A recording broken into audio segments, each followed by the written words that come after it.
Assalamualaikum warahmatullahi wabarakatuh. Perkenalkan, nama saya Anjar Dwi Kusmawardani, mahasiswa PPG Prajabatan gelombang 1 tahun 2024, akan menjelaskan koneksi antar materi pembelajaran berdiferensiasi.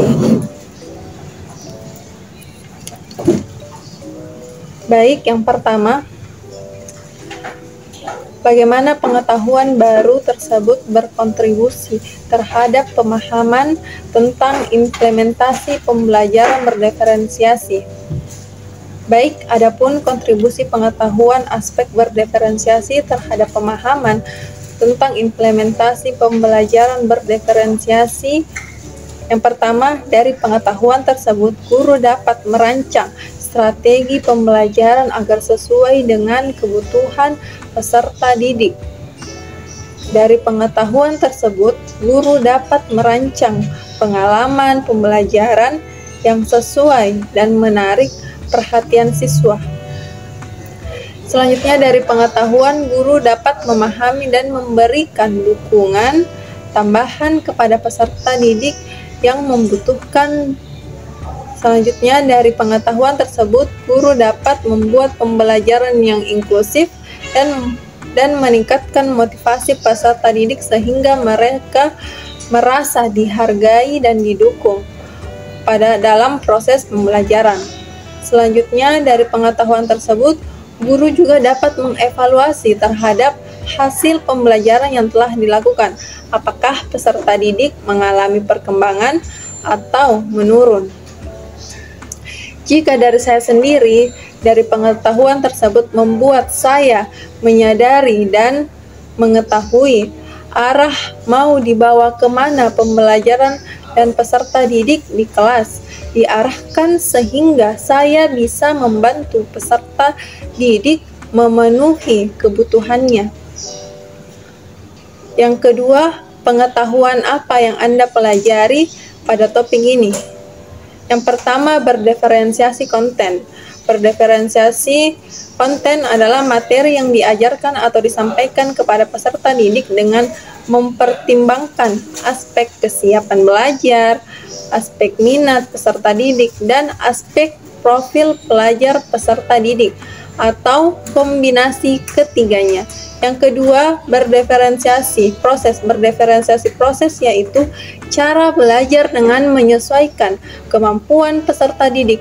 Hal ini dibedakan dari kelompok peserta didik belum berkembang, sedang, dan mahir. Yang ketiga, berdiferensiasi produk. Pada berdiferensiasi produk berupa variasi hasil dari tugas pembelajaran atau variasi untuk penilaian hasil belajar peserta didik. Yang keempat, berdiferensiasi lingkungan belajar. Berdiferensiasi pada kondisi, pengaruh, serta rangsangan yang berasal dari luar yang memberi pengaruh pada peserta didik, di mana hal-hal tersebut juga meliputi beberapa hal seperti pada peserta didik, sosial, dan intelektual. Guru dapat mengendalikan kelas agar kondusif selama pembelajaran. Baik, adapun koneksi antar mata kuliah pembelajaran berdiferensiasi dengan mata kuliah Filosofi Pendidikan Indonesia mencerminkan nilai-nilai filosofi pendidikan Indonesia yang mendasarkan pada prinsip inklusivitas dan keadilan. Dalam pendekatan ini, setiap peserta didik dihargai dan diberikan kesempatan yang sama untuk belajar sesuai dengan potensi dan kebutuhan mereka. Yang kedua, dengan mata kuliah prinsip pengajaran dan asesmen 1, pembelajaran berdiferensiasi melibatkan penggunaan berbagai strategi pengajaran yang sesuai dengan kebutuhan dan karakteristik individu peserta didik. Ini termasuk penggunaan metode pengajaran yang bervariasi, penggunaan sumber daya yang berbeda, dan penilaian yang beragam. Yang ketiga, kaitannya dengan pemahaman peserta didik dan pembelajarannya. Pembelajaran berdiferensiasi melibatkan penggunaan berbagai strategi pengajaran yang sesuai dengan kebutuhan dan karakteristik individu peserta didik.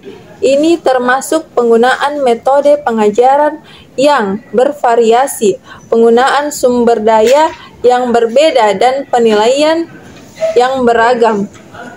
Baik secara keseluruhan, koneksi antar pembelajaran berdiferensiasi dengan mata kuliah tersebut menunjukkan bagaimana konsep pembelajaran berdiferensiasi dapat diterapkan dalam konteks pendidikan Indonesia, khususnya dalam hal filosofi pendidikan Indonesia, pengajaran asesmen, dan pemahaman tentang peserta didik. Hal ini menunjukkan pentingnya pendekatan berdiferensiasi dalam menciptakan lingkungan belajar yang inklusif, adil, dan efektif. Baik, demikianlah penjelasan dari saya.